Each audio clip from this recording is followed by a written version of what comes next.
জামাতের কোন মহিলা যদি বাড়িতে যায় ঘাট ধরে তাকে বাইর করে দেবে। কোন জামাতের মহিলাকে যেন বাড়িতে ঢুকতে দেবেন না। আপনার ছোট কোরআন শরীফ হাতে করে যায়, যাই মহিলাদের শপথ করায়, আপনারা টেরও পান না।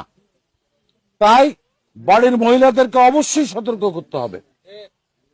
বাংলাদেশে আরেকটি রাজনৈতিক দল আছে ইসলামিক, হেফাজত ইসলাম। মেয়েদের যে স্বতঃস্ফূর্ত মানে সারা ইউনিয়ন আজকে আমরা সে সকাল 9টা থেকে শুরু করে এই যে এখন বাজে 4টা, এই পুরাটা ইউনিয়নের 14টা গ্রাম আমরা ঘুরেছি। প্রায় বাড়ি বাড়ি না গেলেও মেন জায়গাগুলো গিয়েছি।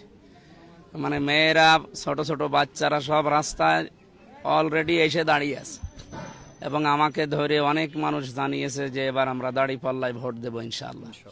সাড়া ভালো আছে। এখন দেখি বিরোধী যারা আছে ওনারাও মাঠে আসুক, আমরা সবাই প্রতিদ্বন্দ্বী না প্রতিযোগিতা করবো ইনশাআল্লাহ।